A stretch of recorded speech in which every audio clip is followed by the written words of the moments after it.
4 años. Han pasado 4 años desde que mi hijo Ismael desapareció sin dar noticias. 4 años de angustia, de noches sin dormir, de esperar junto al teléfono que nunca sonó. Y ahora estaba ahí, parada en la orilla de la calle frente a mi propia casa, cargando mis maletas mientras esperaba el taxi que Rafaela había llamado para sacarme de una vez por todas. «Señora Octavia, apúrese que el taxi no va a tardar», gritó Rafaela desde la puerta, mi nuera, la esposa de Ismael, observándome con esos ojos fríos que ya no escondían el desprecio. Su madre, Ermelinda, estaba junto a ella en el portal, con los brazos cruzados y esa sonrisa pequeña de satisfacción que me revolvía el estómago. La familia de mi nuera y ella misma me habían expulsado de mi propia casa.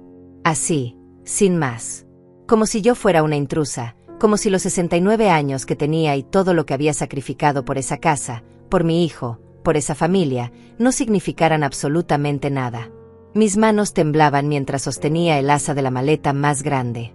El sol de media tarde me golpeaba la cara y sentía como el sudor me corría por la espalda. Los vecinos se asomaban por las ventanas, algunos con lástima, otros con curiosidad morbosa. La señora Carmela de enfrente movía la cabeza, pero nadie se atrevía a intervenir. ¿Quién iba a meterse en problemas ajenos? Arrastré la primera maleta hasta donde ya había dejado las 2 cajas con mis fotografías, algunos documentos viejos y la ropa que Rafaela consideró que podía llevarme. Todo lo demás, según ella, pertenecía a la casa y por lo tanto ahora era suyo. Mis platos de porcelana que había comprado con mi primer sueldo como empleada de limpieza, las sábanas bordadas que mi madre me había regalado cuando me casé, hasta las fotografías de mi difunto esposo que estaban en la sala. Todo se quedaba ahí, en manos de esa mujer que había entrado a mi vida como una hija y terminó convirtiéndose en mi peor pesadilla. «Ermelinda, ¿ya revisaste que no se llevara nada de valor?», preguntó Rafaela a su madre, lo suficientemente alto como para que yo escuchara cada palabra. «No vaya a ser que la señora haya escondido algo entre su ropa». Ermelinda soltó una risa corta y desagradable. «Ya revisé todo, hija. Solo lleva sus trapos viejos y esas fotografías que tanto le gustan. Nada que nos sirva». Me mordí el labio hasta sentir el sabor metálico de la sangre. No iba a llorar. No les iba a dar esa satisfacción. Ya había llorado suficiente los últimos 4 años, desde aquella mañana terrible cuando Ismael salió de la casa diciendo que iba a resolver unos asuntos del trabajo y nunca más regresó. Desde ese día, mi vida se había convertido en un infierno lento y calculado. Al principio, Rafaela había fingido estar tan desesperada como yo. Llorábamos juntas, nos abrazábamos, íbamos juntas a la policía a poner denuncias que nunca llevaban a ningún lado. Pero con el paso de las semanas, algo cambió. Rafaela dejó de llorar. Empezó a hacer llamadas telefónicas misteriosas que interrumpía cuando yo entraba a la habitación. Comenzó a recibir visitas de su familia, especialmente de Ermelinda, quien se instaló en mi casa con la excusa de apoyar a su hija en estos momentos difíciles. Y poco a poco, muy poco a poco, fui convirtiéndome en una extraña en mi propio hogar. Primero fue el control del dinero. Ismael siempre había manejado las finanzas de la casa porque yo nunca fui buena con los números, y cuando él desapareció, Rafaela asumió ese rol naturalmente. Me decía que no me preocupara, que ella se encargaría de todo, que yo ya había sufrido suficiente y no necesitaba la carga adicional de pagar las cuentas. Yo, tonta de mí, se lo agradecí. Pensé que era un gesto de amor, de consideración hacia una suegra destrozada por la ausencia de su único hijo. Luego vinieron las restricciones sutiles. Ermelinda empezó a cocinar porque según ella yo estaba muy débil y necesitaba descansar. Dejaron de preguntarme qué quería comer. Las amigas que venían a visitarme para darme apoyo eran recibidas con caras largas y comentarios incómodos hasta que dejaron de venir. El teléfono que siempre había estado en la sala fue movido al cuarto de Rafaela porque así podía estar más pendiente si Ismael llamaba. Cada cambio era pequeño, justificable, presentado como un acto de bondad. Pero la suma de todos esos cambios me fue quitando el control de mi propia existencia.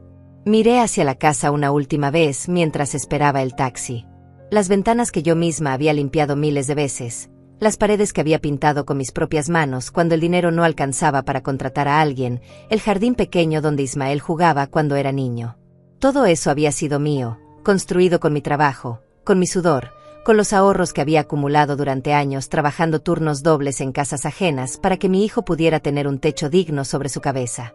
Y ahora me lo quitaban como si nunca hubiera sido mío. ¿Cuánto más va a tardar ese maldito taxi?, preguntó Rafaela, mirando su reloj con impaciencia. Ya quiero que esto termine de una vez. Tengo cosas que hacer. Ermelinda puso una mano en el hombro de su hija. Ten paciencia, mi amor. En unos minutos más esta mujer estará fuera de nuestras vidas para siempre. Nuestras vidas. Como si la casa fuera de ellas. Como si yo fuera la intrusa que debía ser eliminada. El sol comenzaba a bajar en el horizonte y yo seguía ahí parada, una vieja de 69 años rodeada de sus maletas en la acera, esperando un taxi que la llevara a ninguna parte. Porque no tenía a dónde ir. Rafaela lo sabía. Por eso estaba tan tranquila, tan segura de su victoria. Yo no tenía dinero, no tenía familia cercana, no tenía amigos que pudieran recibirme. Ismael había sido mi única familia real después de que mi esposo muriera, y ahora Ismael había desaparecido llevándose consigo cualquier propósito que mi vida hubiera tenido. Las lágrimas comenzaron a acumularse en mis ojos a pesar de mi determinación de no llorar. ¿Cómo había llegado a esto? ¿Cómo una mujer que había trabajado toda su vida, que había criado a un buen hijo, que había sido honesta y dedicada, terminaba en la calle sin nada ni nadie? Fue entonces cuando escuché el sonido de un motor acercándose. Pero no era el taxi amarillo destartalado que esperaba. Era un auto importado, negro y brillante, que se detuvo justo frente a mí con un frenazo que hizo chirriar las llantas. La ventana del conductor bajó lentamente y ahí estaba ella, alguien a quien no había visto en más de 10 años. «Teodora», susurré, sintiendo que mis piernas iban a fallarme. Mi hermana menor, Teodora Pacheco, me miraba con una urgencia que nunca le había visto en el rostro. Tenía el cabello corto y bien arreglado, llevaba lentes de sol caros y su ropa era elegante, completamente diferente a la mujer humilde que había conocido toda mi vida. «Entra ahora, Octavia», gritó, abriendo la puerta del copiloto desde adentro. «Necesito contarte algo urgente sobre tu hijo». Mi corazón se detuvo. Sobre Ismael. Teodora sabía algo sobre Ismael. No pensé. No razoné. Simplemente dejé las maletas ahí en la acera y corrí hacia el auto de Teodora como si mi vida dependiera de ello. Mis rodillas protestaban con cada paso, pero no me importó. Si mi hermana sabía algo sobre Ismael, cualquier cosa, después de 4 años de silencio absoluto, necesitaba escucharlo inmediatamente. «Octavia, espere», gritó Rafaela desde la puerta. «Usted no puede irse así. El taxi ya viene en camino y tiene que pagarlo». No me volteé. No le respondí. Abrí la puerta del auto y me dejé caer en el asiento del copiloto con el corazón latiéndome tan fuerte que podía sentirlo en las sienes.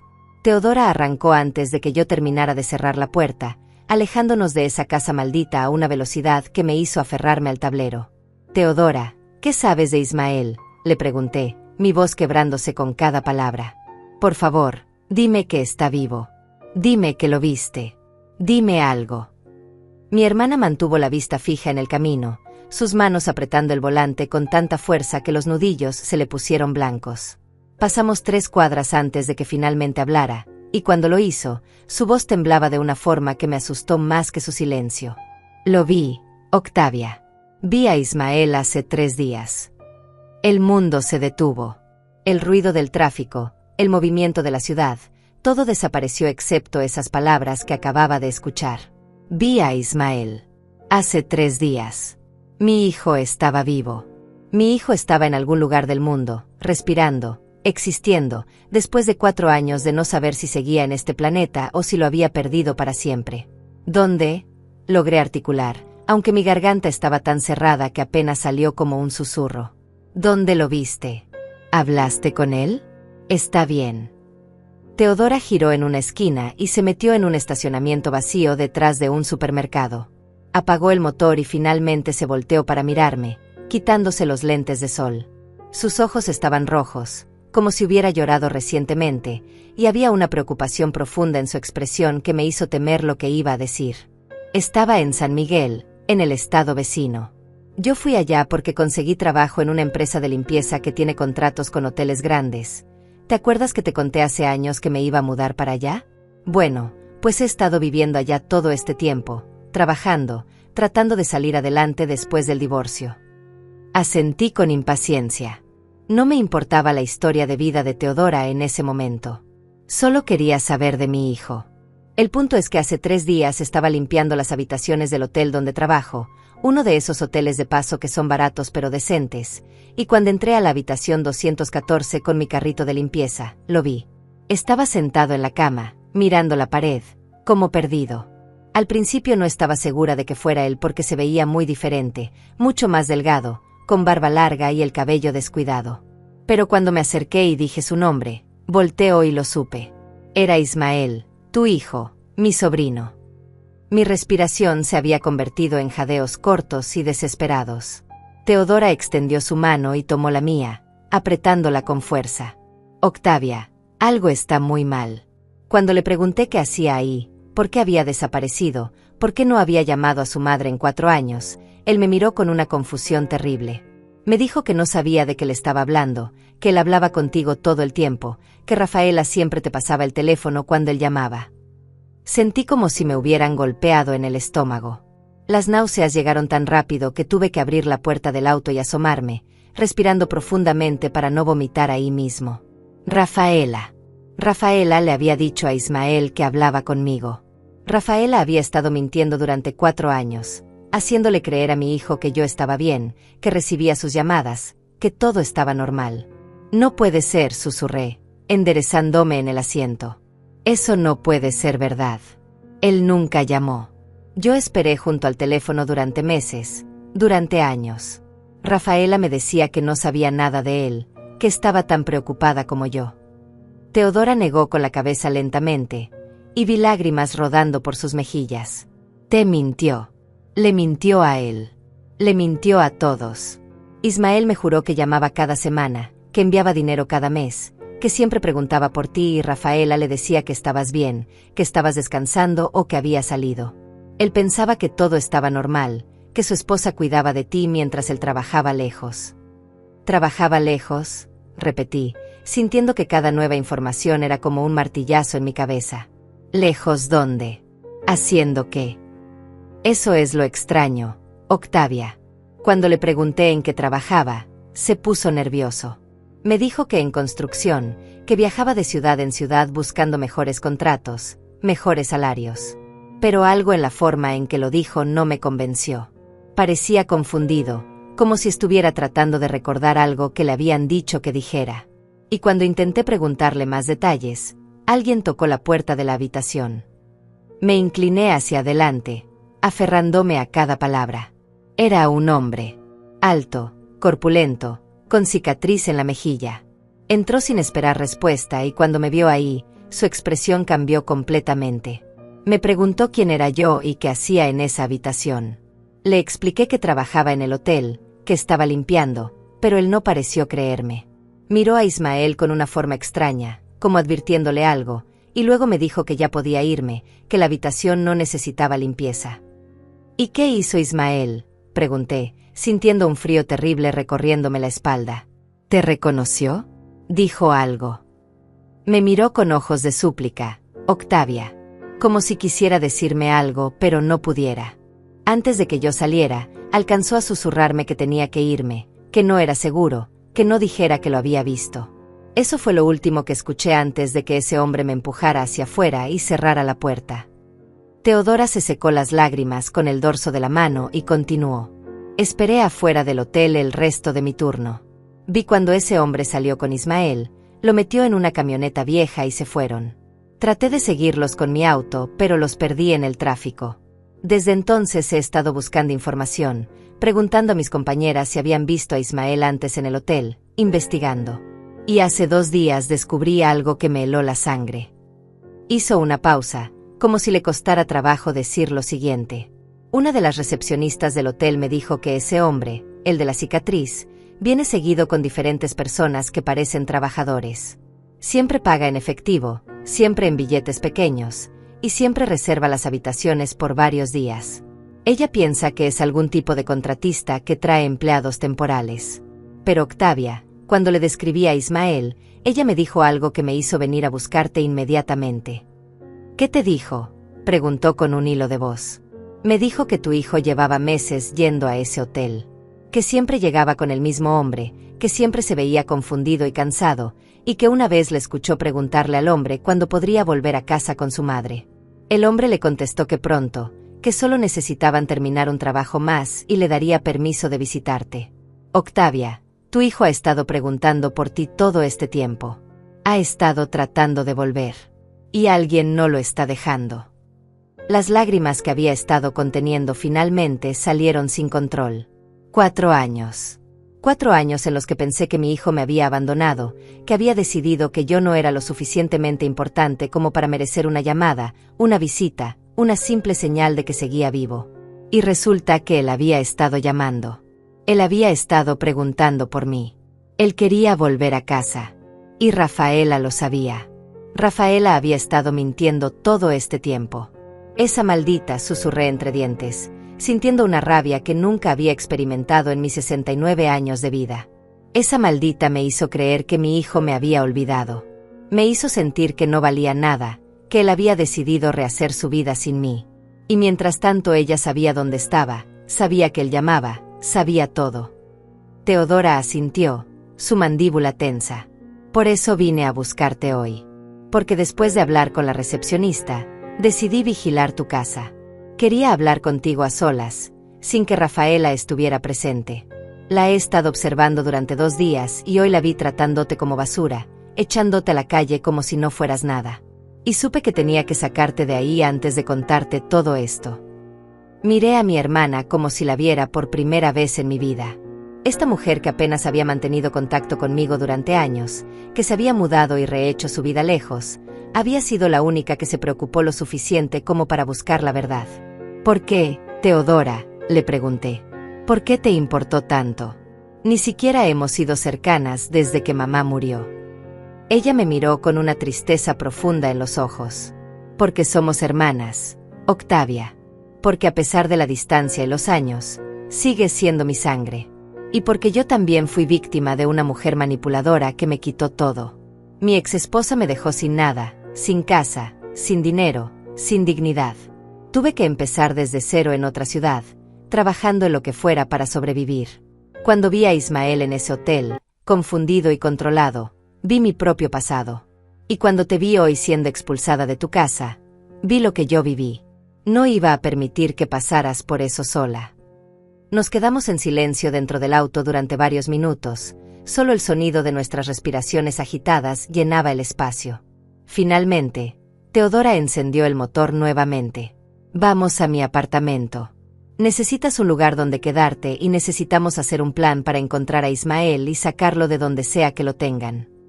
Asentí sin fuerzas, todavía procesando todo lo que acababa de escuchar.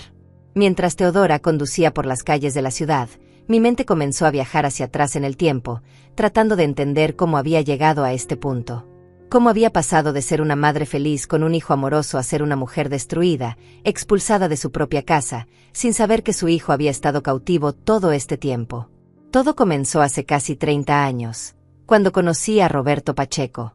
Yo tenía 40 años y trabajaba limpiando oficinas en el centro de la ciudad. Él era contador en una de esas oficinas, un hombre tranquilo de 45 años que siempre me saludaba con respeto cuando yo pasaba con mi carrito de limpieza. A diferencia de otros hombres que me miraban como si fuera invisible o peor, como si fuera un objeto, Roberto siempre me trataba con dignidad. Una noche me quedé trabajando hasta tarde porque una de mis compañeras se había enfermado y tuve que cubrir su turno. Roberto también estaba trabajando tarde, preparando unos reportes importantes. Cuando terminé de limpiar su oficina, me ofreció un café de la máquina del pasillo. Nos sentamos en las sillas de la sala de espera y hablamos durante 1 hora sobre nuestras vidas, nuestros sueños, nuestras luchas. Él me contó que había estado casado antes, pero su esposa lo había dejado porque no podían tener hijos. Ella quería una familia grande y cuando los doctores le dijeron que él tenía problemas de fertilidad, decidió que no podía quedarse con un hombre que no le daría lo que ella quería. Roberto quedó destrozado, sintiéndose como menos hombre, como un fracaso. Yo le conté que nunca me había casado porque siempre había estado cuidando a mi madre enferma y trabajando para mantenerla. Para cuando ella murió, yo ya tenía 38 años y todos los hombres de mi edad estaban buscando muchachas jóvenes que les dieran hijos. Nadie miraba a una mujer mayor que había dedicado su vida al sacrificio en lugar de a conseguir marido. Esa noche nació algo entre nosotros. Una comprensión mutua de lo que era sentirse dejado atrás por la vida, de lo que era cargar con el peso de las expectativas no cumplidas. Roberto empezó a buscarme cada noche cuando yo limpiaba su oficina. Me traía café, a veces un pan dulce que compraba en la panadería de la esquina. Hablábamos de todo y de nada, y poco a poco me fui enamorando de ese hombre gentil que me veía como algo más que una simple empleada de limpieza. 6 meses después nos casamos en una ceremonia pequeña con solo Teodora y 2 compañeros de trabajo de Roberto como testigos. Rentamos un apartamento modesto en un barrio tranquilo y por primera vez en mi vida sentí lo que era tener un hogar propio, alguien que me esperaba al final del día, alguien que me abrazaba en las noches y me hacía sentir que mi existencia tenía valor. Un año después, para sorpresa de todos los doctores que habían dicho que era imposible, quedé embarazada. Roberto lloró cuando le di la noticia. Me abrazó tan fuerte que pensé que me iba a quebrar en 2, y me susurró al oído que yo le había dado el milagro más grande de su vida, que después de años de sentirse incompleto, finalmente iba a ser padre. Ismael nació en una noche de tormenta. Las contracciones empezaron mientras yo lavaba los platos después de la cena, y para cuando llegamos al hospital, el dolor era tan intenso que apenas podía caminar. Pero cuando escuché ese primer llanto, cuando la enfermera puso a ese bebé pequeño y arrugado en mis brazos, todo el dolor desapareció. Miré a Roberto que estaba junto a la cama con lágrimas rodando por su rostro, y supe que éramos una familia completa. Los primeros años fueron los más felices de mi vida. Roberto trabajaba duro en la contaduría y yo me quedaba en casa cuidando a Ismael. No teníamos mucho dinero, pero teníamos amor, teníamos risas, teníamos un propósito. Ismael era un niño dulce y curioso que llenaba nuestra casa con su energía. Roberto llegaba del trabajo y lo alzaba en el aire, haciéndolo reír hasta que le dolía el estómago. Pero la felicidad nunca dura para siempre, especialmente no para gente como nosotros. Cuando Ismael tenía 7 años, Roberto comenzó a quejarse de dolores en el pecho. Al principio pensamos que era estrés del trabajo, que estaba cansado de tanto trabajar horas extras para ahorrar dinero y comprar una casa propia. Pero los dolores se hicieron más frecuentes, más intensos. Una noche se despertó sin poder respirar, el rostro pálido y sudoroso. Llamé a una ambulancia, pero para cuando llegamos al hospital, ya era demasiado tarde. Infarto masivo, dijeron los doctores. Su corazón simplemente se rindió, desgastado por años de presión arterial alta que él nunca supo que tenía porque nunca fue al doctor regularmente. No podíamos pagar esos lujos de chequeos anuales y análisis preventivos. Solo íbamos al hospital cuando algo estaba realmente mal, y para entonces ya era demasiado tarde. Me quedé viuda a los 48 años con un hijo de 7 que no entendía por qué su papá no volvía a casa. Tuve que volver a trabajar limpiando casas, a veces 2 o 3 casas al día para poder pagar la renta y darle de comer a Ismael. Teodora me ayudó cuando podía, pero ella también estaba luchando con su propio matrimonio difícil y sus propios problemas. Los años que siguieron fueron de puro trabajo y sacrificio. Me levantaba a las 5 de la mañana para preparar el desayuno de Ismael y dejarlo listo para la escuela antes de irme a mi primer trabajo del día. Limpiaba casas de gente rica que me trataba como si fuera parte del inventario, que dejaban billetes de $5 en la mesa como si eso fuera una propina generosa por 8 horas de trabajo agotador. Pero cada centavo que ganaba iba directo a Ismael. A su educación, a su ropa, a su comida. Yo comía lo que sobraba. Usaba la misma ropa durante años hasta que se deshacía en mis manos, caminaba kilómetros para ahorrar el dinero del autobús. Todo para que mi hijo pudiera tener una vida mejor que la mía, para que pudiera estudiar y convertirse en alguien. Ismael creció viendo mi sacrificio. Me ayudaba con lo que podía, estudiaba duro sin que yo tuviera que recordárselo, nunca me pidió cosas caras que sabía que no podía comprarle. Cuando cumplió 15 años, consiguió un trabajo de medio tiempo en una tienda de abarrotes y me daba la mitad de su sueldo para ayudar con los gastos. Yo trataba de no aceptarlo, pero él insistía, diciéndome que éramos un equipo y que los equipos se apoyaban mutuamente. A los 22 años, Ismael se graduó de una escuela técnica como electricista. No pudo ir a la universidad porque no teníamos dinero para eso, pero él nunca se quejó. Consiguió un buen trabajo con una empresa de construcción y empezó a ganar un salario decente. Lo primero que hizo con su primer cheque completo fue llevarme a un restaurante bonito, de esos donde ponen servilletas de tela y los meseros te llaman señora con respeto. Mamá, me dijo esa noche mientras comíamos, todo lo que soy es gracias a ti. Trabajaste hasta destruir tu cuerpo para darme oportunidades. Ahora es mi turno de cuidarte. Ya no tienes que limpiar casas nunca más. Lloré en ese restaurante frente a todos los comensales elegantes. Lloré porque finalmente, después de tantos años de lucha, de dolor, de sacrificio, había valido la pena. Mi hijo había crecido siendo un hombre bueno y agradecido. Un año después, Ismael conoció a Rafaela en una fiesta de cumpleaños de un compañero de trabajo. Ella trabajaba como secretaria en una oficina de abogados y, según Ismael, era la mujer más hermosa que había visto en su vida. Me la presentó 3 meses después de empezar a salir con ella, trayéndola a casa para cenar. Rafaela era bonita, eso era innegable. Tenía ese tipo de belleza llamativa que hace que los hombres volteen a verla en la calle. Cabello largo y oscuro, ojos grandes, figura curvilínea que sabía resaltar con ropa ajustada. Me saludó con una sonrisa amplia y me abrazó como si ya fuéramos familia, llamándome mamá Octavia desde el primer momento. Preparé mi mejor cena esa noche.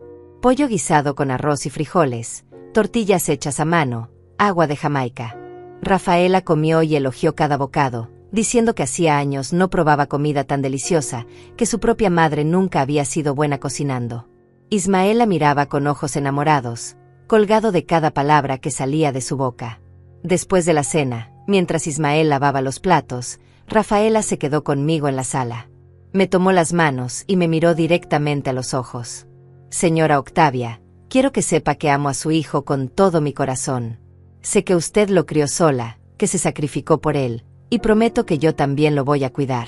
Vamos a ser una familia, las 3, y yo la voy a tratar como a mi propia madre. Sus palabras me llegaron al corazón. Qué tonta fui. Qué ciega y tonta. Ismael y Rafaela se casaron 6 meses después en una ceremonia pequeña en una iglesia del barrio.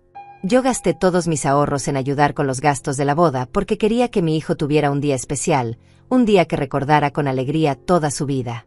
Rafaela lloró cuando vio el vestido que le compré, un vestido blanco sencillo pero elegante que encontré en una tienda de segunda mano y mandé a arreglar con una costurera del vecindario. Mamá Octavia, es perfecto, me dijo, abrazándome con fuerza. Usted es la mejor suegra que cualquier mujer podría pedir. Prometo que voy a hacer feliz a Ismael y que siempre la voy a respetar a usted. Más mentiras. Todas mentiras envueltas en sonrisas y abrazos falsos. Después de la boda, la joven pareja se mudó conmigo a la casa que yo había logrado comprar con años de trabajo y sacrificio. Era una casa pequeña pero propia, pagada completamente, sin deudas. Les di el cuarto principal y yo me quedé en el cuarto más pequeño. Me parecía lo correcto, lo justo. Ellos eran jóvenes y necesitaban su espacio, su privacidad para construir su matrimonio. Al principio todo parecía funcionar bien. Ismael seguía trabajando largas horas en la construcción, trayendo un buen sueldo a casa. Rafaela continuaba con su trabajo en la oficina de abogados. Yo me encargaba de cocinar, limpiar y mantener la casa mientras ellos trabajaban. Me sentía útil, necesaria, parte de algo más grande que yo misma. Pero poco a poco, tan gradualmente que casi no me di cuenta cuando empezó, las cosas comenzaron a cambiar. Rafaela empezó a hacer comentarios pequeños, aparentemente inocentes, pero que llevaban veneno escondido. Ay, mamá Octavia, qué rico huele lo que está cocinando, aunque yo prefiero usar menos sal porque Ismael tiene que cuidar su presión arterial, ¿verdad, mi amor? Mamá, ya le dije que no tiene que limpiar tanto, mire que se va a cansar y luego se pone mal de las rodillas. Además, yo tengo mi forma especial de organizar las cosas. No se preocupe por lavar nuestra ropa, mamá. Yo prefiero hacerlo porque hay que usar productos especiales para ciertas telas y no quiero que se arruinen. Cada comentario me fue quitando un pedazo de mi lugar en esa casa. Cada sugerencia disfrazada de preocupación me fue empujando hacia la irrelevancia. Y lo peor era que Ismael no se daba cuenta. Él trabajaba tanto, salía tan temprano y llegaba tan tarde, que no veía la forma sutil en que su esposa me estaba desplazando de mi propia vida. 6 meses después de la boda, Hermelinda apareció en mi puerta con 3 maletas grandes y una sonrisa que no me gustó desde el primer momento. Era una mujer corpulenta, de mirada dura y voz fuerte, el tipo de persona que llena un cuarto con su sola presencia. Mamá llegó a visitarnos por unas semanas, anunció Rafaela con alegría forzada.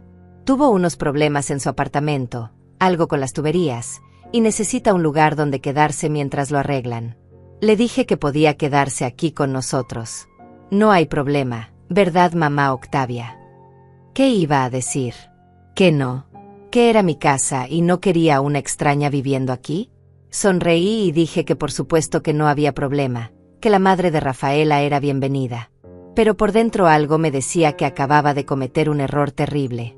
Ermelinda se instaló en el cuarto que yo usaba como espacio para mis cosas, donde guardaba las fotografías de Roberto, donde tenía mi pequeño altar con velas y recuerdos de mi difunto esposo.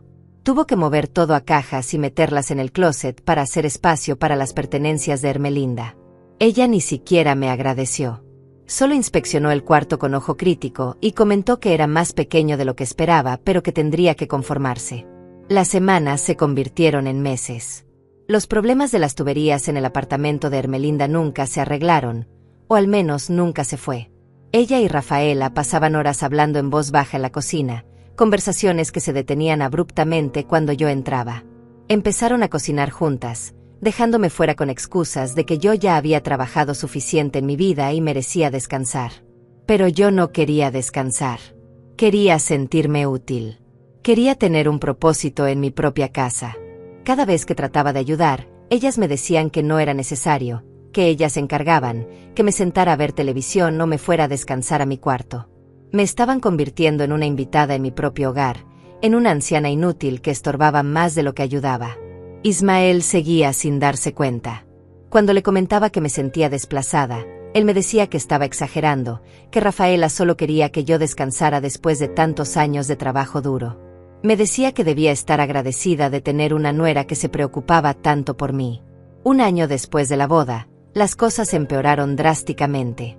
Rafaela le dijo a Ismael que habían recibido una oferta de trabajo increíble en otra ciudad, una empresa constructora grande que pagaba el doble de lo que él ganaba actualmente.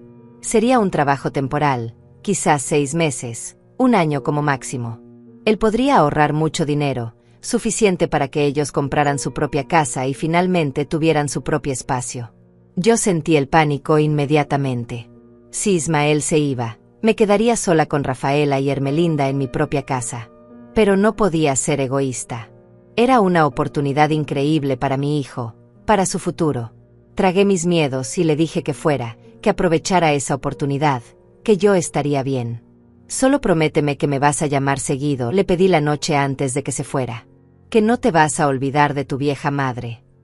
Él me abrazó con fuerza, ese abrazo que había conocido toda mi vida, ese abrazo que me había sostenido durante los momentos más difíciles. Mamá, jamás podría olvidarme de ti.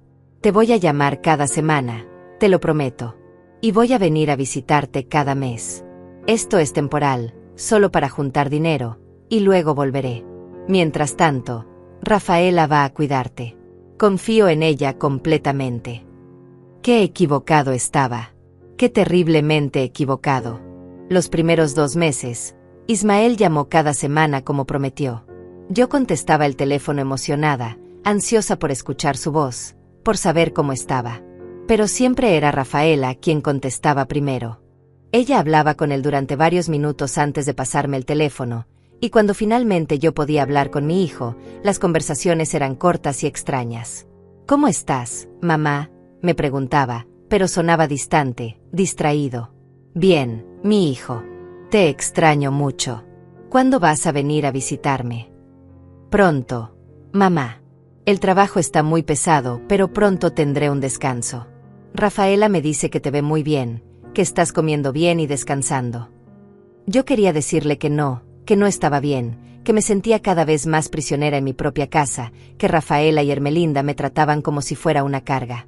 Pero Rafaela siempre estaba cerca cuando yo hablaba por teléfono, escuchando cada palabra, y yo tenía miedo de causar problemas, de parecer la suegra difícil y exagerada que se quejaba de todo.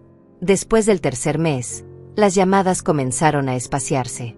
Una vez cada 2 semanas, luego una vez al mes. Y cada vez, Rafaela tenía una excusa diferente. Ismael está trabajando turnos dobles, por eso no ha podido llamar. Dice que te manda saludos, pero está muy cansado para llamar hoy. El teléfono de donde está trabajando no funciona bien, por eso no hemos sabido mucho de él. Yo le preguntaba por qué no me daba el número donde él estaba, para poder llamarlo yo directamente.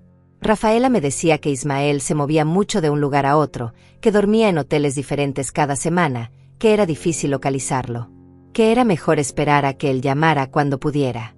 Al cuarto mes, Ismael dejó de llamar completamente. Rafaela me decía que había hablado con él, que me mandaba saludos, que me extrañaba mucho pero que el trabajo era muy demandante y no tenía tiempo para llamadas. Yo le rogaba que me dejara hablar con él aunque fuera un minuto, solo para escuchar su voz, pero ella siempre tenía una razón por la que eso no era posible en ese momento. Fue entonces cuando Ermelinda comenzó a tomar control total de la casa. Cambió la forma en que organizábamos la cocina, movió mis muebles sin preguntarme, hasta pintó las paredes de la sala de un color horrible que yo odiaba. Cuando protesté, me dijo que la casa necesitaba modernizarse, que todo estaba muy viejo y descuidado, que ellas solo estaban tratando de mejorar las cosas. Además, Octavia me dijo con esa sonrisa fría que tanto me aterrorizaba, Rafaela es la esposa de Ismael ahora. Técnicamente, esta casa también es de ella. Ella tiene derecho a hacer cambios si quiere. Yo no sabía si eso era verdad legalmente. La casa estaba a mi nombre. Yo la había comprado con mi trabajo. Pero empecé a dudar de mí misma. Quizás tenían razón. Quizás yo era solo una vieja amargada que no quería aceptar que las cosas cambiaban, que ya no era la jefa de la casa.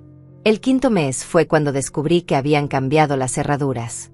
Salí una tarde a hacer unas compras al mercado del vecindario y cuando regresé, mi llave ya no funcionaba. Toqué la puerta durante 10 minutos bajo el sol ardiente antes de que Ermelinda finalmente abriera. «Ay, se nos olvidó darte la copia de la nueva llave», dijo sin una pizca de disculpa en su voz. «Cambiamos las cerraduras porque la antigua estaba fallando. Toma, aquí está tu copia». Me entregó una llave nueva y cerró la puerta en mi cara antes de que pudiera decir algo. Me quedé ahí parada, sosteniendo esa llave, sintiendo que acababa de perder algo importante aunque no podía definir exactamente qué. Al sexto mes, Rafaela me informó que Ismael había decidido extender su contrato de trabajo, que la empresa estaba tan contenta con su desempeño que le habían ofertado un puesto permanente con beneficios increíbles, que él había aceptado y que probablemente no volvería por un buen tiempo. ¿Y por qué no me lo dijo él mismo?, le pregunté, sintiendo las lágrimas acumulándose en mis ojos. ¿Por qué no me llamó para contarme? Ya te dije, mamá Octavia. Él está muy ocupado. Me pidió que te lo dijera. Dice que te ama mucho, pero que tiene que pensar en el futuro, en juntar dinero para cuando tengamos hijos. Hijos. Esa fue la primera vez que Rafaela mencionó la posibilidad de tener hijos con Ismael. Y lo dijo con una intención clara, como recordándome que ella era la esposa, la que tendría sus hijos, la que sería el centro de su vida. Yo solo era la madre, una reliquia del pasado que ya había cumplido su función. Al año de que Ismael se fuera, yo ya no era dueña de mi propia vida. Rafaela y Ermelinda controlaban todo. El dinero que Ismael supuestamente enviaba cada mes nunca llegaba a mis manos. Rafaela me decía que ella lo administraba, que le estaba ahorrando para el futuro, que yo no tenía que preocuparme por nada. Pero yo no podía comprar ni un par de zapatos sin tener que pedirle permiso, sin tener que explicarle por qué lo necesitaba. Me daban una pequeña cantidad cada semana, apenas suficiente para mis gastos personales básicos. Cuando les preguntaba por qué no podía manejar mi propio dinero, Rafaela me decía que era por mi bien, que yo era mayor y podía confundirme con las cuentas, que era mejor que alguien más joven se encargara de esas cosas complicadas. Mis amigas dejaron de visitarme porque cada vez que venían, Ermelinda las recibía con caras largas y comentarios incómodos. Les decía que yo estaba cansada, que necesitaba descansar, que mejor vinieran otro día. Eventualmente dejaron de intentarlo. Una por una, fui perdiendo contacto con las personas que habían sido mi apoyo durante años. El teléfono que siempre había estado en la sala, el mismo teléfono donde yo esperaba las llamadas de Ismael, fue movido al cuarto de Rafaela. Ella dijo que era más práctico tenerlo ahí porque Ismael siempre llamaba tarde la noche y no quería despertarme.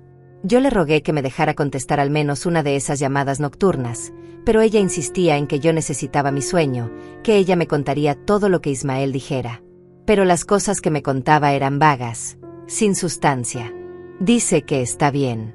Dice que te quiere mucho. Dice que pronto vendrá a visitarte. Siempre las mismas frases genéricas, nunca detalles específicos que me hicieran sentir que realmente había hablado con él. Al año y medio, dejé de creer que esas llamadas existieran.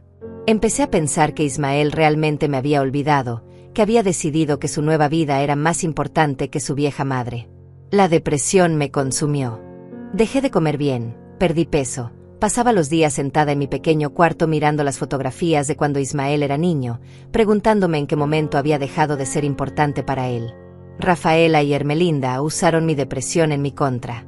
Le dijeron a los vecinos que yo estaba envejeciendo mal, que me estaba poniendo difícil y olvidadiza, que ellas estaban haciendo un gran sacrificio al cuidarme cuando mi propio hijo me había abandonado. La narrativa que construyeron era perfecta. Yo era la pobre anciana loca cuyo hijo se había ido y cuya nuera bondadosa se había quedado a cuidarla por compasión. Al segundo año, descubrí algo que me heló la sangre. Estaba buscando una sábana limpia en el closet del pasillo cuando encontré una caja escondida detrás de las toallas. Dentro había documentos, muchos documentos. Reconocí algunos inmediatamente. Eran papeles de la casa, escrituras y documentos legales que yo guardaba en mi cuarto en un cajón especial.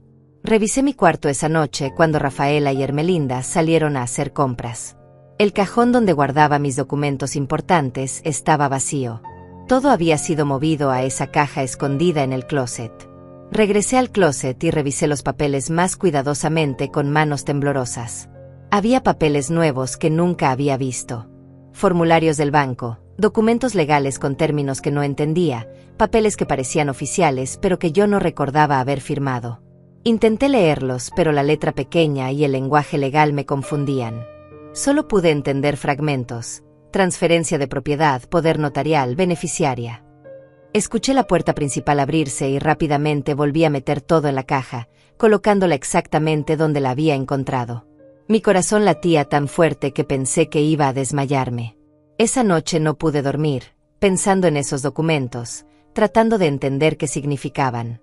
Al día siguiente, cuando ellas salieron nuevamente, intenté hacer llamadas. Primero traté de llamar a Teodora, pero el número que tenía ya no funcionaba. Luego intenté llamar a algunas de mis viejas amigas, pero me di cuenta de que no recordaba sus números. Siempre los había tenido anotados en una libreta que guardaba junto al teléfono en la sala, pero esa libreta había desaparecido cuando movieron el teléfono al cuarto de Rafaela. Intenté salir de la casa para ir a una cabina telefónica pública, pero cuando llegué a la puerta, descubrí que necesitaba una llave diferente para la cerradura nueva que habían instalado recientemente.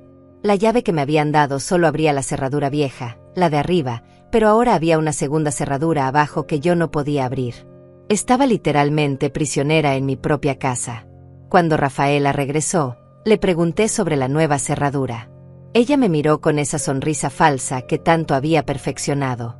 «Ay, mamá Octavia, esa cerradura siempre ha estado ahí. ¿No la recuerda? A lo mejor se le está olvidando. Pero no se preocupe. Yo siempre estoy aquí para ayudarla. Además, ¿para qué necesita salir sola? Es peligroso para una señora de su edad andar por la calle sin compañía. Si necesita algo, yo puedo comprárselo». Empecé a cuestionar mi propia memoria. ¿Realmente esa cerradura siempre había estado ahí? ¿Me estaba volviendo olvidadiza como ellas decían? Pero algo en mi interior gritaba que no, que esto era parte de un plan, que me estaban manipulando. Al tercer año, ya casi no salía de mi cuarto. Me daban la comida en una bandeja que Ermelinda dejaba afuera de mi puerta 3 veces al día. Las porciones eran pequeñas, apenas suficientes para mantenerme con vida. Cuando me quejaba de que tenía hambre, me decían que a mi edad no necesitaba comer tanto, que tenía que cuidar mi peso y mi salud. Perdí tanto peso que mi ropa me quedaba enorme. Me veía en el espejo y no reconocía a la mujer que me miraba de vuelta. Mis ojos estaban hundidos, mi piel gris, mi cabello que antes mantenía con cuidado ahora estaba descuidado y lleno de canas. Parecía una fantasma, una sombra de quien había sido. Una tarde, escuché voces en la sala. Rafaela estaba hablando con alguien, un hombre cuya voz no reconocí. Me acerqué a la puerta de mi cuarto y la abrí apenas una rendija para escuchar.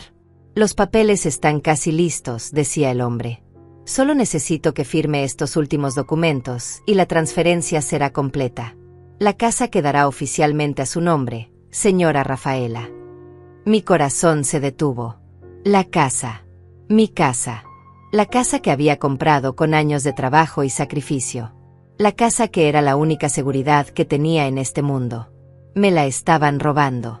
¿Y qué hay de ella?, preguntó Rafaela, y supe inmediatamente que hablaba de mí. ¿Hay algún problema legal con que ella todavía esté viviendo aquí? El hombre rió, un sonido desagradable que me puso la piel de gallina. Una vez que la transferencia esté completa, usted es la dueña legal de la propiedad. Puede hacer lo que quiera. Si desea que ella se vaya, tiene todo el derecho de pedirle que desaloje. Como nueva propietaria, tiene derecho a decidir quién vive en su casa. Perfecto, respondió Rafaela con satisfacción en su voz. Porque ya me cansé de tener que cuidar a esta vieja. Ha sido una carga durante demasiado tiempo. Cerré la puerta suavemente y me senté en la cama, temblando.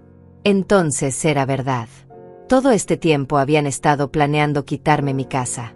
Todos esos documentos que encontré, todas esas firmas que probablemente falsificaron o me engañaron para que pusiera sin entender lo que firmaba, todo había sido parte de un plan elaborado para robarme lo único que me quedaba.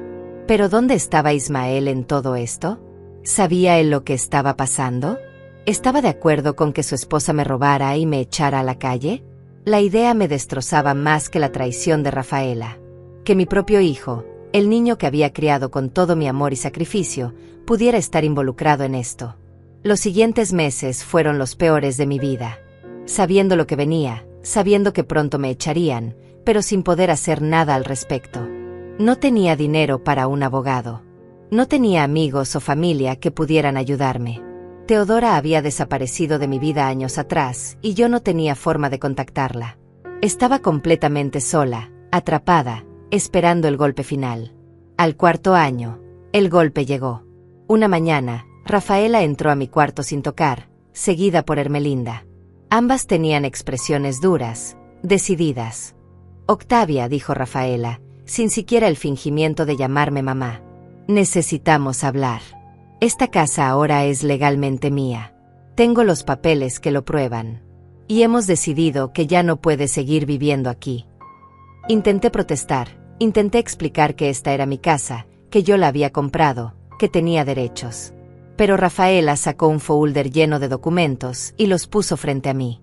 Ahí estaba mi firma, una y otra vez, en papeles que transferían la propiedad, que le daban poder sobre mis finanzas, que básicamente me convertían en nada. Pero yo nunca firmé esto conscientemente, dije con voz quebrada. Ustedes me engañaron. Me hicieron firmar cosas diciéndome que eran otros documentos. Rafaela se encogió de hombros. Pruébalo. Ve a un abogado y pruébalo. Ah, espera, no tienes dinero para un abogado. No tienes dinero para nada porque firmaste documentos dándome control de las cuentas. Y aunque tuvieras dinero, ¿quién te va a creer? Una vieja senil contra una mujer joven y respetable con todos los documentos legales en orden. Ermelinda soltó una risa cruel. Además, Octavia, tu propio hijo no ha venido a verte en 4 años. ¿Qué te hace pensar que le importas? Si realmente le importaras, habría estado aquí. Habría llamado. Habría peleado por ti. Pero no lo hizo, ¿verdad? Porque sabe que eres una carga, una vieja inútil que ya cumplió su propósito. Esas palabras me dolieron más que cualquier golpe físico. Porque una parte de mí, la parte más oscura y asustada, creía que tenían razón. Si Ismael realmente me amara, si realmente le importara, habría estado aquí. Su silencio durante 4 años parecía confirmar que yo ya no significaba nada para él. Tienes 3 días para empacar tus cosas, continuó Rafaela. Solo lo que puedas cargar. Todo lo demás se queda aquí porque técnicamente, todo en esta casa es mío ahora. Y si intentas causar problemas, si intentas hablar con los vecinos o con la policía, te prometo que voy a hacer tu vida aún más miserable de lo que ya es. Esos 3 días fueron una pesadilla. Rafaela y Ermelinda me vigilaban constantemente, asegurándose de que no intentara llevarme nada que ellas consideraran valioso.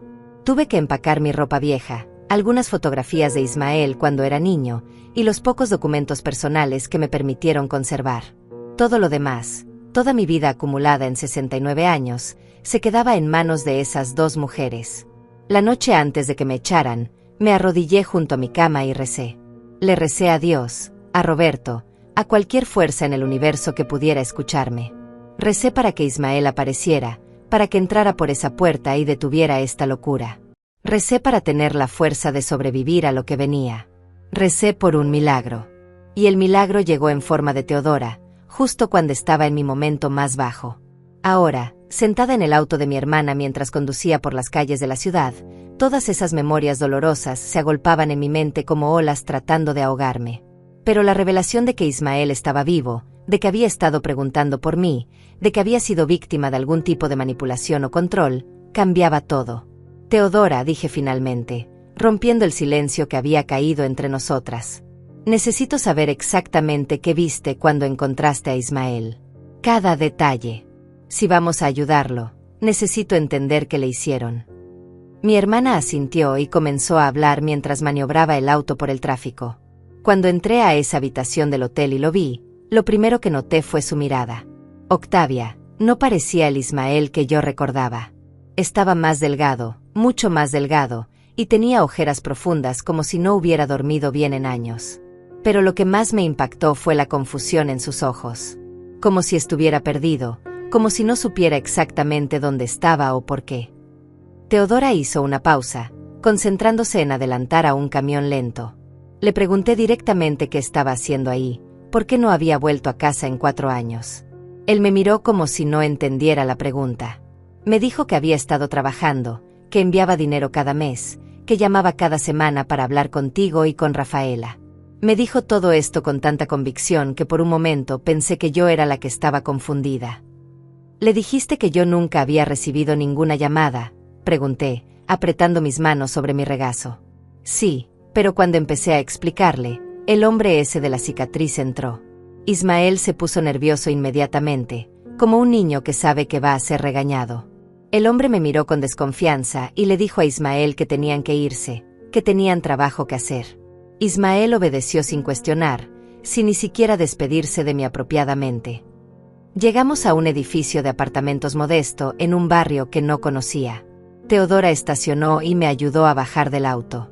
Subimos 3 pisos por escaleras que me dejaron sin aliento, y finalmente entramos a su apartamento. Era pequeño pero limpio y ordenado, con muebles sencillos y fotografías familiares en las paredes. Siéntate, por favor, me dijo, señalando un sofá cómodo. Voy a preparar café y luego te voy a contar todo lo que he descubierto en estos últimos días. Me senté y miré alrededor mientras Teodora iba a la cocina. En una de las paredes había fotografías de nuestra infancia, de nuestros padres, de tiempos más felices. Me sorprendió ver que mi hermana había guardado todas estas memorias, que a pesar de la distancia que había crecido entre nosotras, no había olvidado de dónde veníamos. Teodora regresó con 2 tazas de café y se sentó frente a mí en una silla. Tomó un sorbo largo antes de continuar. Después de ver a Ismael en el hotel, no pude quedarme tranquila. Empecé a hacer preguntas discretas entre mis compañeras de trabajo. Una de ellas, Jacinta, ha trabajado en ese hotel por 5 años. Le describí al hombre de la cicatriz y ella lo reconoció inmediatamente. ¿Quién es?, pregunté, inclinándome hacia adelante. Se llama Norberto Quintero. Es conocido en esa zona por ser un contratista que trae trabajadores para proyectos de construcción. Pero según Jacinta, hay rumores de que no todo es legal en su negocio. Se dice que trae hombres de otras ciudades con promesas de buenos salarios y luego los retiene, les quita sus documentos, los hace trabajar por casi nada. Sentí que la sangre se me helaba en las venas. ¿Estás diciendo que Ismael está siendo explotado? ¿Qué es algún tipo de trabajo forzado? Teodora negó con la cabeza lentamente. No estoy completamente segura, pero algo no cuadra. Jacinta me dijo que los hombres que Norberto trae siempre pagan en efectivo, siempre en billetes pequeños, nunca usan tarjetas de crédito. Y siempre se ven cansados, asustados.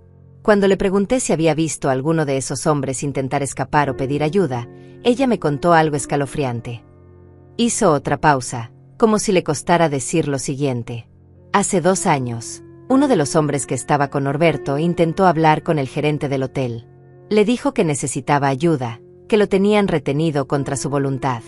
El gerente iba a llamar a la policía, pero antes de que pudiera hacerlo, apareció Norberto con papeles que supuestamente probaban que el hombre tenía problemas mentales, que sufría de episodios psicóticos, que él era su cuidador legal. El hombre fue sacado del hotel y nunca más volvió. Me llevé una mano a la boca, sintiendo náuseas. ¿Y nadie hizo nada? ¿Nadie investigó? Octavia, estamos hablando de un hotel de paso en una zona pobre. La policía no presta mucha atención a lo que pasa ahí. Y Norberto aparentemente tiene conexiones, papeles falsos bien hechos, historias convincentes. Sabe cómo trabajar el sistema. ¿Pero cómo llegó Ismael ahí?, pregunté, tratando de entender. ¿Cómo terminó mi hijo bajo el control de este hombre? Teodora sacó su teléfono y me mostró algunas fotografías que había tomado discretamente. Eran borrosas, pero pude ver a Ismael saliendo del hotel con Norberto. Mi hijo se veía demacrado, perdido, nada como el joven fuerte y seguro que había salido de mi casa 4 años atrás. Eso es lo que necesitamos descubrir. Pero tengo una teoría, y no te va a gustar. Dímela, exigí, preparándome para lo peor. Creo que Rafaela está involucrada. Creo que ella hizo algún tipo de arreglo con este Norberto para mantener a Ismael lejos. Piénsalo, Octavia. Ismael desapareció justo cuando esa mujer necesitaba que él no estuviera en la casa para poder quitártela.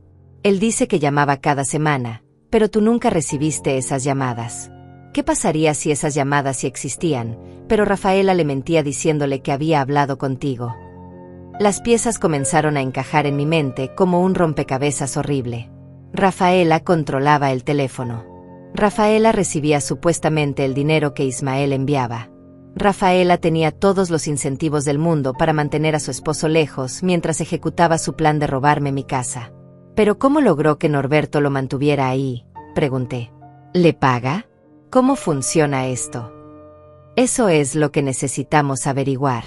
Pero Octavia, si vamos a enfrentar esto, necesitamos ayuda legal. Necesitamos a alguien que entienda la ley y que pueda ayudarnos a recuperar tanto a Ismael como tu casa. No tengo dinero para un abogado, dije, sintiendo la desesperanza amenazando con aplastarme nuevamente. Rafaela me quitó todo. Teodora sonrió por primera vez desde que habíamos empezado esta conversación. Pero yo sí tengo algunos ahorros. Y conozco a alguien que nos puede ayudar. Se llama Gonzalo Mesa. Es un abogado que trabaja con casos de explotación laboral y fraude familiar. Le conté un poco de tu situación y aceptó reunirse con nosotras mañana sin cobrar la consulta inicial. Sentí que algo dentro de mí, algo que había estado muerto durante 4 años, comenzaba a despertar. Era esperanza, mezclada con rabia, mezclada con determinación. Por primera vez en años, no me sentía completamente impotente. ¿Y qué hacemos mientras tanto?, pregunté. Esta noche descansas. Comes bien, duermes en una cama decente, recuperas fuerzas. Mañana vamos con el abogado y empezamos a construir un caso. Y luego, hermana, vamos a recuperar a tu hijo y vamos a hacer que esas mujeres paguen por todo lo que te hicieron. Esa noche, acostada en la cama de invitados del apartamento de Teodora, no pude dormir. Mi mente no dejaba de dar vueltas, procesando todo lo que había aprendido. Ismael estaba vivo. Mi hijo no me había abandonado. Todo este tiempo había sido víctima de una manipulación tan elaborada que me costaba creer que fuera real. Pensé en Rafaela, en cómo había entrado a mi vida con sonrisas y promesas, ganándose mi confianza completamente.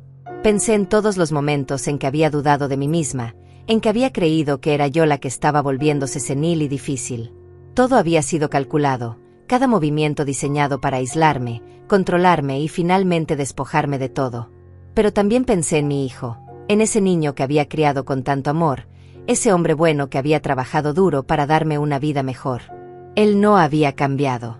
Él no me había traicionado.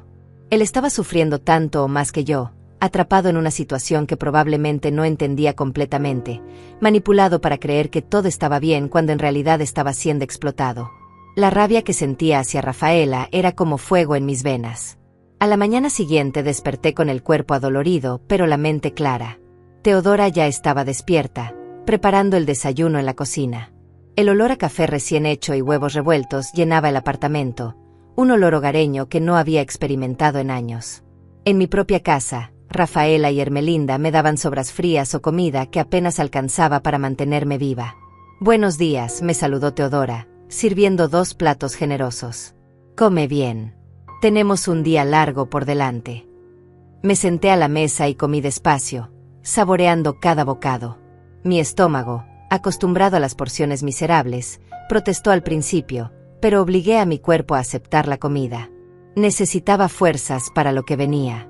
¿A qué hora es la cita con el abogado?, pregunté. A las 10 de la mañana. Su oficina está a media hora de aquí. Nos tenemos que ir en 1 hora. Después del desayuno, Teodora me prestó ropa limpia. Era ropa sencilla pero presentable, mucho mejor que los trapos viejos que había estado usando en los últimos años. Me miré en el espejo del baño y casi no reconocí a la mujer que me devolvía la mirada. Estaba delgada, pálida, envejecida más allá de mis 69 años. Pero había algo diferente en mis ojos. Ya no era la mirada derrotada y vacía de ayer. Había un fuego pequeño pero creciente, una determinación que no había sentido en años. La oficina de Gonzalo Mesa estaba en un edificio antiguo del centro de la ciudad. Subimos en un elevador que crujía preocupantemente hasta el 3er piso. La recepción era pequeña pero ordenada, con muebles funcionales y estantes llenos de libros legales. Una secretaria joven nos recibió con una sonrisa amable y nos pidió que esperáramos. 10 minutos después, la puerta de la oficina principal se abrió y salió un hombre de aproximadamente 50 años. Era de estatura media, con cabello gris bien cortado, lentes y una expresión seria pero no intimidante. Vestía un traje modesto pero impecable. «¿Señora Octavia Pacheco?», preguntó, extendiéndome la mano. «Sí, soy yo», respondí, estrechando su mano. Su apretón era firme pero cálido. «Soy Gonzalo Mesa». Su hermana me contó un poco de su situación por teléfono. «Por favor, pasen. Vamos a hablar con calma». Entramos a su oficina, un espacio lleno de archivadores y más libros legales. Nos sentamos en 2 sillas frente a su escritorio mientras él se acomodaba del otro lado, sacando una libreta y una pluma. «Antes de empezar», dijo Gonzalo, mirándome directamente a los ojos, «quiero que sepa que llevo 20 años trabajando en casos de explotación, fraude familiar y abuso de ancianos. He visto situaciones terribles, pero también he visto justicia cumplirse. Su caso, según lo que su hermana me contó, tiene elementos muy complicados pero no imposibles de resolver. Sin embargo, necesito que me cuente todo desde el principio.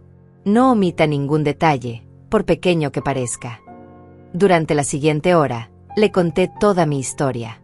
Desde que conocí a Rafaela, pasando por la desaparición de Ismael, el control gradual que ella y su madre tomaron sobre mi vida, los documentos que encontré escondidos, hasta la expulsión final de mi propia casa.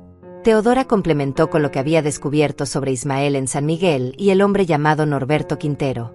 Gonzalo tomaba notas constantemente, haciendo preguntas específicas sobre fechas, nombres, detalles de los documentos que había visto. Cuando terminamos, él se recostó en su silla y se quitó los lentes para frotarse los ojos. «Señora Octavia, su caso tiene varios componentes legales serios. Primero, está el tema de la casa y la posible falsificación o fraude en la transferencia de propiedad. Segundo, está la situación de su hijo, que parece estar bajo algún tipo de coerción o explotación laboral. Y tercero, está el abuso financiero y psicológico que usted sufrió durante 4 años. ¿Hay algo que podamos hacer?», pregunté, sintiendo mi corazón latir más rápido. «Sí, definitivamente. Pero necesitamos evidencia sólida y necesitamos actuar estratégicamente. Lo primero es recuperar copias de esos documentos de transferencia de propiedad. Necesito ver las firmas, verificar si son auténticas o falsificadas. También necesito los documentos originales de compra de la casa que demuestren que usted era la propietaria legítima». «Rafaela tiene todos esos documentos», dije, sintiendo la desesperanza amenazando con volver. No me dejó llevarme nada importante. Gonzalo negó con la cabeza. «Los documentos de propiedad están registrados en la oficina del registro público. Puedo solicitar copias certificadas. Lo que me preocupa más es demostrar el fraude en las firmas. ¿Recuerda haber firmado algún documento que Rafaela le presentó durante estos años?». Pensé cuidadosamente, tratando de recordar. Sí, varias veces. Me decía que eran papeles del banco, formularios de rutina, cosas sin importancia. Yo confiaba en ella, así que firmaba sin leer cuidadosamente.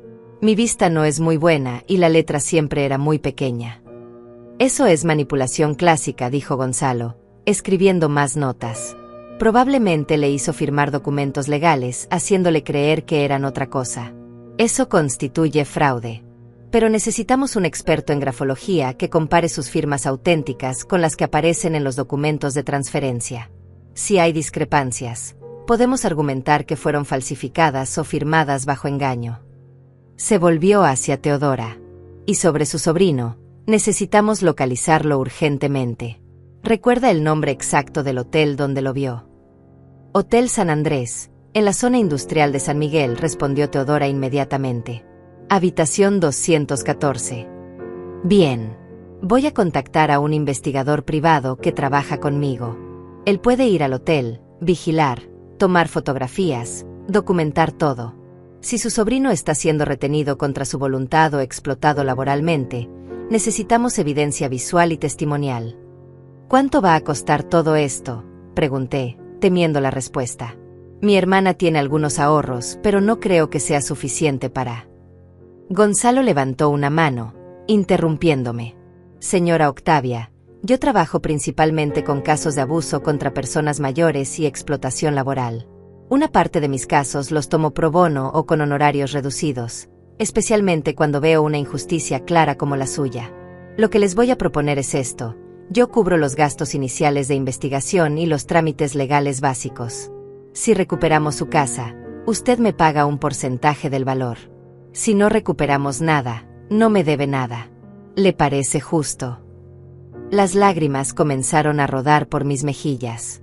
No podía creer que existiera alguien dispuesto a ayudarme sin garantía de pago, alguien que creyera en mi caso cuando yo misma había perdido toda esperanza. ¿Por qué?, logré preguntar. ¿Por qué haría esto por mí? Gonzalo sonrió tristemente. Porque mi propia madre pasó por algo similar hace 15 años. Un primo lejano la convenció de firmar papeles que transferían su casa a nombre de él. Cuando intentamos recuperarla, ya era demasiado tarde. Ella murió sin volver a tener su hogar. Desde entonces, juré que ayudaría a todas las personas mayores que pudiera para que no pasaran por lo que mi madre pasó. Me limpié las lágrimas con el dorso de la mano. Gracias, señor Gonzalo.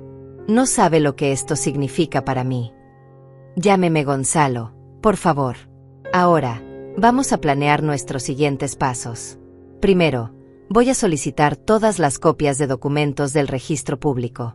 Eso me tomará unos 3 días. Mientras tanto, el investigador privado va a ir a San Miguel a buscar a su hijo y documentar la situación. Teodora, ¿usted puede acompañarlo? Él necesita a alguien que pueda reconocer a Ismael. Por supuesto, respondió mi hermana sin dudar. Bien. Una vez que tengamos evidencia fotográfica y sepamos exactamente dónde está Ismael y qué está pasando con él, podemos decidir si involucrar a la policía o si intentamos un rescate más discreto. Dependiendo de lo que descubramos sobre este Norberto Quintero y su operación. ¿Y qué hay de Rafaela?, pregunté. ¿Cuándo vamos a enfrentarla? Gonzalo me miró seriamente. Señora Octavia, necesito que entienda algo importante. Confrontar a Rafaela ahora, sin evidencia sólida, sin un plan legal establecido, solo va a alertarla. Ella va a destruir documentos, va a esconder evidencia, va a preparar su defensa. Necesitamos actuar cuando tengamos todo en orden, cuando tengamos un caso tan sólido que ella no pueda escapar. Entendí la lógica, pero la idea de esperar, de saber que esa mujer seguía viviendo en mi casa, disfrutando de lo que me había robado, me carcomía por dentro. ¿Cuánto tiempo va a tomar?, pregunté. Si todo sale bien, 2 semanas. Tal vez 3. Sé que parece mucho tiempo, pero estas cosas deben hacerse correctamente. Una vez que empecemos, no hay vuelta atrás. Asentí, sabiendo que tenía razón. Había esperado 4 años en la ignorancia. Podía esperar unas semanas más si eso significaba hacer las cosas bien. Salimos de la oficina de Gonzalo con un plan claro. Teodora y el investigador privado viajarían a San Miguel al día siguiente para localizar a Ismael. Mientras tanto, yo me quedaría en el apartamento de mi hermana, descansando y recuperando fuerzas. Gonzalo ya estaba trabajando en solicitar los documentos del registro público. Esa tarde, Teodora me llevó a comprar algo de ropa nueva. No tenía mucho dinero, pero insistió en que necesitaba al menos 3 mudas decentes. Entramos a una tienda de ropa modesta y ella escogió para mí blusas cómodas, pantalones con pretina elástica, ropa interior nueva. Hacía años que no tenía ropa nueva, y aunque era simple, Me hizo sentir un poco más humana. Cuando todo esto termine, me dijo Teodora mientras pagaba en la caja, vas a recuperar tu vida, Octavia. Vas a volver a ser la mujer fuerte que siempre conocí. La mujer que crió a un hijo sola, que trabajó hasta destruirse por darle oportunidades. Esa mujer no murió, solo estaba dormida bajo el peso de la manipulación. No sé si pueda ser esa mujer otra vez, admití. Me siento tan cansada, tan vieja. Tienes 69 años, no 99. Todavía tienes vida por delante. Y más importante, tienes un hijo que te necesita. Ismael está ahí afuera, confundido, controlado, probablemente asustado. Él necesita que su madre sea fuerte, que lo rescate como tú lo rescataste tantas veces cuando era niño. Tenía razón. No podía rendirme ahora. Por Ismael, por mí misma, por todas las mujeres que como yo habían sido abusadas y descartadas por sus propias familias, tenía que seguir adelante. Esa noche, Teodora y yo nos sentamos en su pequeña sala con tazas de té caliente. Ella me contó sobre su propia vida durante los años que habíamos estado distanciadas. Me contó sobre su matrimonio abusivo, sobre cómo su exesposa la había manipulado y robado, sobre cómo tuvo que huir a otra ciudad para empezar de nuevo. Me contó sobre las noches que durmió en su auto porque no tenía dinero para una habitación, sobre los trabajos degradantes que tuvo que aceptar para sobrevivir. Pero salí adelante, me dijo, tomando mi mano. Poco a poco, trabajo duro tras trabajo duro, me reconstruí. Y tú también lo vas a hacer, hermana. Porque somos Pacheco. Y las mujeres Pacheco no se rinden. 3 días después, Teodora regresó de San Miguel con el investigador privado, un hombre callado llamado Gaspar Bravo que llevaba una cámara profesional y una carpeta llena de fotografías. Nos sentamos en la sala del apartamento mientras él desplegaba las imágenes sobre la mesa de centro. Encontramos a su hijo, dijo Gaspar sin preámbulos. Y la situación es peor de lo que pensábamos. Mi corazón se aceleró mientras miraba las fotografías. Ahí estaba Ismael, mi hijo, pero lucía como un fantasma de quien había sido. Estaba demacrado, con la ropa sucia y rasgada, cargando materiales de construcción en lo que parecía ser una obra abandonada. En otras fotos aparecía con un grupo de hombres que se veían igual de maltratados, todos bajo la vigilancia de Norberto Quintero y otros 2 hombres grandes que parecían guardias. Este Norberto dirige una operación de explotación laboral, continuó Gaspar. Recluta a hombres con promesas de buenos salarios en construcción, les quita sus identificaciones y teléfonos, y los hace trabajar prácticamente como esclavos. Les paga una miseria, apenas suficiente para comer, y los mantiene moviéndose de ciudad en ciudad para que no establezcan conexiones o pidan ayuda. ¿Pero cómo llegó Ismael ahí?, pregunté, sintiendo náuseas al ver las imágenes de mi hijo en esas condiciones. ¿Cómo lo reclutó? Gaspar intercambió una mirada con Teodora antes de responder. Eso es lo interesante. Hablé discretamente con algunos de los comerciantes cerca del hotel. Uno de ellos recordaba haber visto a una mujer joven visitando a Norberto hace como 4 años. Una mujer que coincide perfectamente con la descripción de Rafaela que me dieron. Según este comerciante, la mujer y Norberto tuvieron varias reuniones, y poco después apareció Ismael en el grupo de trabajadores. Teodora tomó mi mano, apretándola con fuerza. Octavia, creemos que Rafaela hizo un trato con Norberto.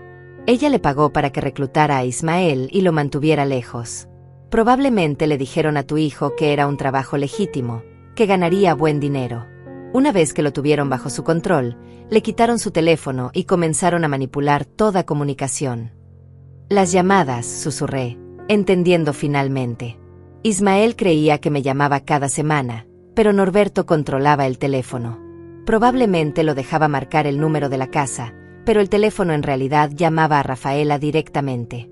Ella fingía ser yo o le decía que yo estaba bien, que había hablado conmigo. Mi hijo nunca supo que yo nunca recibí esas llamadas. Gaspar asintió. Exactamente. Es un esquema común en estas operaciones. Mantienen a las víctimas creyendo que todo está bien con sus familias para evitar que intenten escapar o buscar ayuda real. Y el dinero que Ismael pensaba que enviaba a casa probablemente nunca salió de las manos de Norberto, o si salió, fue directamente a Rafaela como parte del pago por mantenerlo retenido. La rabia que sentí en ese momento era algo físico, ardiendo en mi pecho como fuego. Rafaela no solo me había robado mi casa y mi dignidad. Había vendido a mi hijo a un explotador, lo había condenado a 4 años de trabajo forzado y sufrimiento, todo para poder ejecutar su plan de quedarse con lo que era mío. ¿Qué hacemos ahora?, pregunté, mi voz temblando de ira contenida. ¿Llamamos a la policía? Vamos a rescatarlo. Ya contacté a Gonzalo con esta información, dijo Gaspar. Él está coordinando con las autoridades laborales y con la policía estatal. Norberto Quintero tiene órdenes de arresto pendientes en otros estados por cargos similares. Si actuamos correctamente, podemos rescatar no solo a su hijo, sino a todos los hombres que tiene bajo su control. Pero tiene que ser una operación coordinada, añadió Teodora. Si Norberto sospecha que lo están investigando, podría mover a los trabajadores o hacerles daño. Gonzalo dice que necesitamos otros 3 días para que todo esté en orden. 3 días más. Otros 3 días sabiendo que mi hijo estaba sufriendo, siendo explotado, creyendo que su madre sabía de él y no hacía nada por ayudarlo. Era una agonía insoportable. Hay más, dijo Gaspar, sacando otro conjunto de documentos de su carpeta. Mientras investigaba a Norberto, descubrí algo sobre Rafaela que creo que les va a interesar. Ella no es quien dice ser. Me incliné hacia adelante, confundida. ¿Qué quieres decir? Rafaela Velasco no existe. Bueno, existe, pero murió hace 15 años en un accidente de auto. La mujer que conocen como Rafaela está usando su identidad. Su nombre real es Jacinta Bravo, y tiene un historial criminal por fraude y robo de identidad en 3 estados diferentes. El mundo pareció detenerse. La mujer que había entrado a mi vida, que se había casado con mi hijo, que me había robado todo, ni siquiera era quien decía ser. Era una criminal, una estafadora profesional que probablemente había identificado a Ismael como un objetivo perfecto, un joven ingenuo con una madre anciana que poseía una casa sin deudas. Hermelinda tampoco es su verdadera madre, continuó Gaspar. Es su cómplice. Han trabajado juntas en estafas similares durante años. Su método es siempre el mismo. Identifican hombres jóvenes con madres viudas que tienen propiedades, se casan con ellos, se ganan la confianza de la familia, y luego sistemáticamente roban todo lo que pueden. Teodora tenía lágrimas en los ojos. Octavia, esto significa que todo, absolutamente todo fue planeado desde el principio. Desde el momento en que conoció a Ismael, ya tenía planeado destruir tu vida. Sentí que algo dentro de mí se quebraba y se reconstruía al mismo tiempo. Por un lado, era devastador saber que todo había sido una mentira elaborada. Por otro lado, significaba que mi hijo había sido víctima tanto como yo. Él no había elegido a una mujer mala por error de juicio. Había sido casado por una depredadora profesional.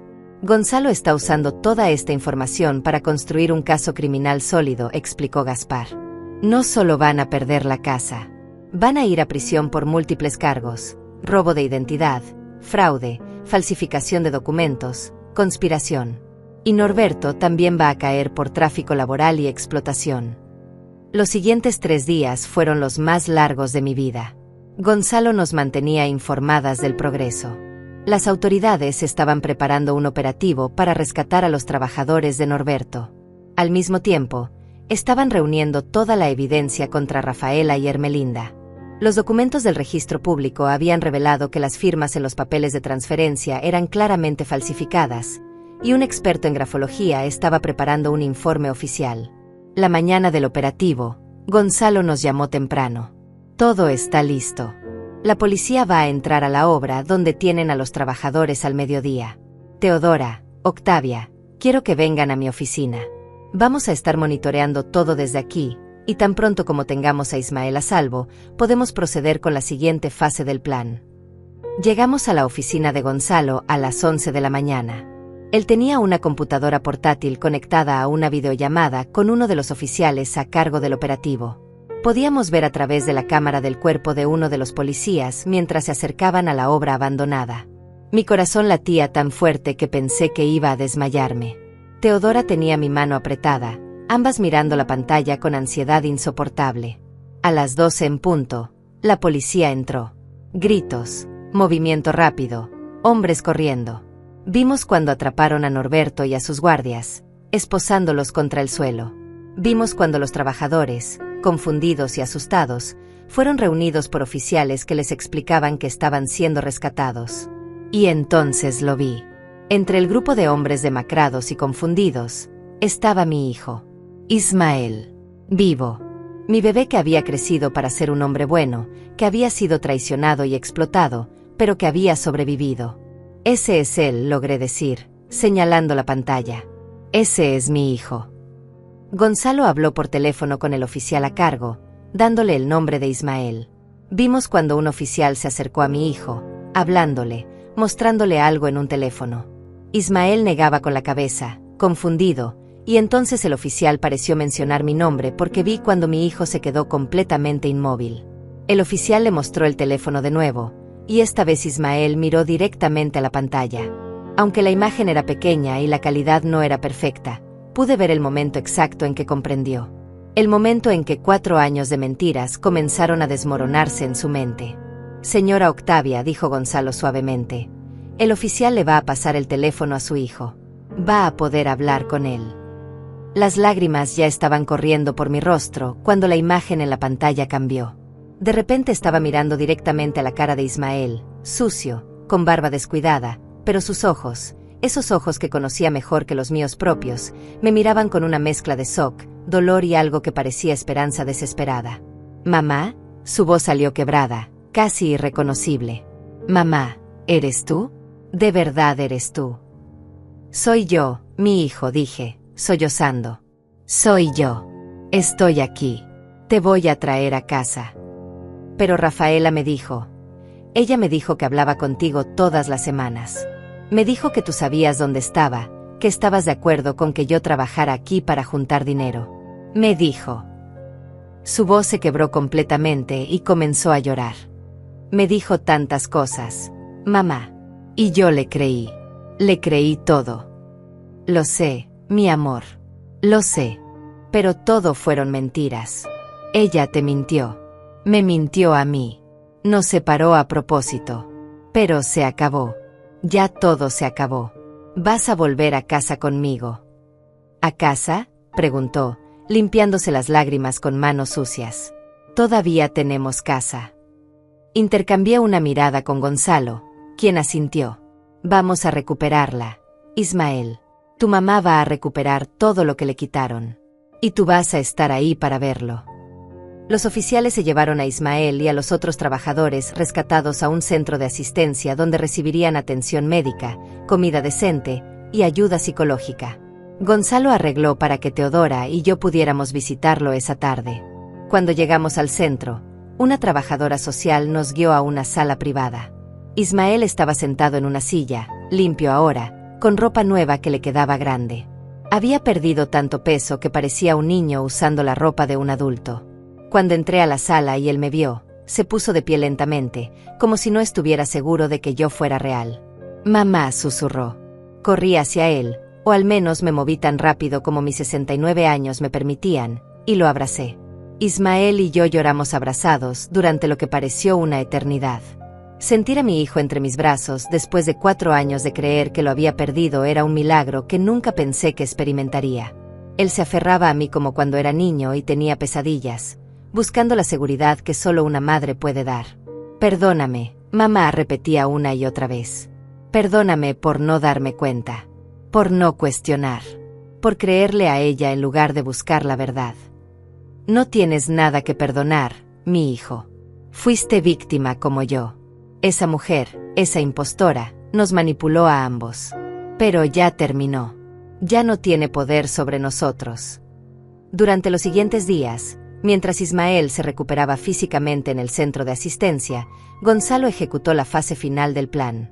Con toda la evidencia reunida, solicitó una orden judicial para recuperar mi casa y arrestar a Rafaela y Ermelinda. La mañana del operativo, insistí en estar presente. Gonzalo intentó disuadirme, diciéndome que podía ser peligroso o traumático, pero me mantuve firme. Necesitaba ver sus caras cuando cayeran. Necesitaba ese cierre. Llegamos a mi casa acompañados por policías y el abogado. Gonzalo tocó la puerta con autoridad. Ermelinda abrió con su expresión habitual de disgusto, pero su rostro cambió dramáticamente cuando vio a los oficiales. «¿Qué es esto?», preguntó, intentando cerrar la puerta. Un oficial puso su pie en el umbral. «Ermelinda Velasco», o como se llame realmente, tenemos una orden de arresto y una orden de desalojo inmediato. Rafaela apareció detrás de su cómplice, y cuando me vio, la sorpresa en su rostro fue deliciosa. Había esperado nunca volver a verme. Había creído que me había destruido completamente. «Esto es ilegal», gritó Rafaela, recuperando la compostura. «Esta casa es mía. Tengo los documentos que lo prueban». Gonzalo dio un paso adelante, mostrando su propia carpeta de documentos. «Documentos falsificados, señorita Bravo. O debería decir, Jacinta Bravo, buscada en 3 estados por fraude y robo de identidad. La verdadera Rafaela Velasco murió hace 15 años. Y esta casa nunca dejó de pertenecer legalmente a la señora Octavia Pacheco». Vi cuando el color desapareció de su rostro. Vi cuando Ermelinda intentó correr por la puerta trasera solo para ser detenida por otros oficiales que esperaban ahí. Vi cuando las esposaron a ambas, cuando les leyeron sus derechos, cuando las metieron en las patrullas. Antes de que cerraran la puerta de la patrulla, Rafaela me miró con odio puro. «Eres solo una vieja inútil. No mereces esta casa. No mereces nada». Gonzalo se interpuso entre nosotras. «No, señorita Bravo. Ella merece justicia. Y eso es exactamente lo que va a recibir». Las semanas siguientes fueron un torbellino de procedimientos legales. Rafaela y Ermelinda fueron procesadas por múltiples cargos: robo de identidad, fraude, falsificación de documentos, conspiración. Norberto Quintero enfrentó cargos aún más graves por tráfico laboral y explotación. Los 3 fueron sentenciados a prisión. Ismael y yo comenzamos el lento proceso de sanación. Él necesitaba terapia para procesar el trauma de 4 años de manipulación y explotación. Yo necesitaba aprender a confiar nuevamente, a sentirme segura en mi propia casa. Una tarde, 3 meses después de recuperar mi hogar, Ismael y yo nos sentamos en la sala recién pintada. Teodora estaba con nosotros, ahora una presencia constante en nuestras vidas. «Mamá», dijo Ismael, tomando mi mano, «voy a pasar el resto de mi vida compensándote por estos 4 años». Negué con la cabeza. «No necesitas compensarme, hijo. Solo necesito que estés aquí, que seas feliz, que vivas tu vida. Eso es suficiente». Miré a mi alrededor, a mi casa recuperada, a mi hijo salvado, a mi hermana que resultó ser mi mayor aliada. Había perdido 4 años de mi vida en oscuridad y dolor, pero al final encontré algo más valioso que lo que me robaron. Encontré mi propia fuerza. Aprendí que nunca es demasiado tarde para luchar por lo que es tuyo. Aprendí que el amor verdadero no humilla, no controla, no destruye. Y aprendí que las mujeres como yo, mujeres maduras que la sociedad a veces trata como invisibles, tenemos un poder inmenso cuando decidimos reclamarlo. Esta era mi casa. Esta era mi vida. Y nadie, nunca más, me la iba a quitar.